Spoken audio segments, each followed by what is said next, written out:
عمال اتريق واسف يعني على الكلام اللي مكتوب، في جمله نورت في وشي. الجمله كان مكتوب فيها انما تكسب المعارك بالصبر. معرفش ليه الجمله دي وقفت عندها شويه كده وحسيت ان هي جمله فعلا ليها معنى بغض النظر عن ما قبلها او ما بعدها. قفلت الكتاب، حطيته مطرح ما هو ونسيت الموضوع، لكن فضلت الجمله دي عايشه في دماغي شويه. بعدها بشويه كنت بتفرج على مؤتمر صحفي لبيب جوارديولا، انا بحب قوي شويه المؤتمرات الصحفيه بتاعت مدربين بعينهم يعني. فبيب جوارديولا اتسال سؤال مهم جدا. اتقال له انت السنه اللي فاتت في فريق مانشستر سيتي نتائج سيئه جدا، انتقادات لاذعه جدا. السنه دي نتائج مذهله والناس كلها بتسقف لك. ايه اللي اتغير من السنه اللي فاتت للسنه دي؟ قعدت بقى متشوق جدا جدا اشوف بيب جوارديولا هيرد يقول ايه، وفعلا رد غير متوقع على الاطلاق. رد بسيط سهل لكنه حكيم. قال ايه؟ قال اللي اتغير من السنه اللي فاتت للسنه دي ولا حاجه.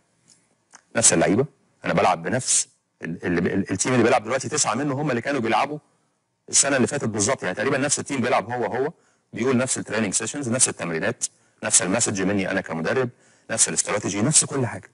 كل حاجه 2017 2018 هي بالظبط 2016 2017. امال ايه اللي اتغير؟ اتغير الوقت لما مشي والتعود والصبر، الشكل اتغير. ساعتها دماغي نورت من ورا كده وافتكرت الجمله اللي كنت شايلها في خلفيه دماغي، انما تكسب المعارك بالصبر. الحقيقه لما تبص على بيب جوارديولا بعد نهايه السيزون اللي فات والانتقادات اللاذعه والشرسه جدا في حقه، وانه اكيد مش قد الدوري الانجليزي والدوري الانجليزي صعب عليه وما الى ذلك، وتشوفه السنه دي بنفس الاستراتيجي بنفس الطريقه بالظبط وبتسع لعيبه من اصل 11 كانوا بيلعبوا السنه اللي فاتت، لكن النتائج تتغير كل ده، تعرف قوي قوي قوي قيمه الصبر. طبعا الاسبوع اللي فات كان في حدث مهم جدا وهو الكلاسيكو، لا تكونوا نسيتوا ولا حاجه. وانا بتفرج على الكلاسيكو برشلونه بيكسب ريال مدريد وبيوسع الفارق ل 14 نقطه مع مباراه متبقيه ريال مدريد، قول الفرق 11 نقطه. افتكرت بدايه الموسم، هو الموسم ده بدا ازاي؟ لازم قوي قوي قوي كل شويه نفكر نفسنا الموسم ده بدا ازاي؟ الموسم ده بدا في الصيف حيث ريال مدريد بيجتاح اوروبا شمالا جنوبا شرقا غربا، بطل الليجا بطل الشامبيونز ليج، وبيلعب اقوى كوره في اوروبا، عنده اقوى سكواد في اوروبا، عنده مدرب قدر يكون فرقتين ويلعب بيهم ويريح الفرقتين ويبقى جاهز دايما لاي ماتش ايا كانت الغيابات. طيب برشلونه كان فين؟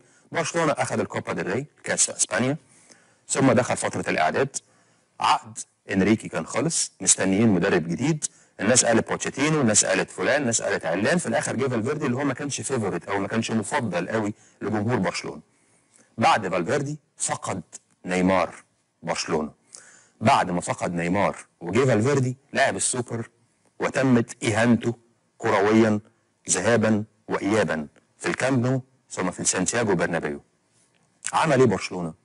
بدا الموسم بنفس المدرب بنفس الطريقه اللي كان عايز يشتغلها المدرب واللي هي ضد تماما طريقه برشلونه في اخر 10 سنين على الاقل. ويوم في الثاني في الثالث النهارده برشلونه متفوق على ريال مدريد ب 11 نقطه او ب 14 نقطه. انما تكسب المعارك بالصبر. قعدت سالت نفسي كده لو بعد ما رحل نيمار وخسر برشلونه السوبر والغضب الجماهيري الكبير جدا على فالفيردي كان ممكن اداره برشلونه مثلا يعني فرض خيالي يعني تاخد قرار معاه او تطلق بعض التصريحات التشكيكيه في قدرات فالفيردي. قعدت تخيلت برضو الناس في مانشستر سيتي اللي صارفين فلوس كتيره جدا جدا، اكتر قدر الميجور بارت من الفلوس دي كان لجوارديولا نفسه اللي عقده هو اغلى مدرب في العالم، وحصل معاه النتائج السيئه جدا السنه اللي فاتت. تخيلت برضو لو كانوا خدوا اي قرار معاه او خدوا اي رد فعل معاه او خدوا اي رد فعل مع اي لاعب قدم اي مستوى سيء، كان هيبقى مانشستر سيتي النهارده في المكان اللي هو واقف فيه؟ كان هيبقى برشلونه النهارده في المكان اللي هو واقف فيه؟ انما تكسب المعارك بالصبر. شكرا للكتاب اللي انا فتحته عشان اسف عليه، لكن طلعت منه بجمله مفيده.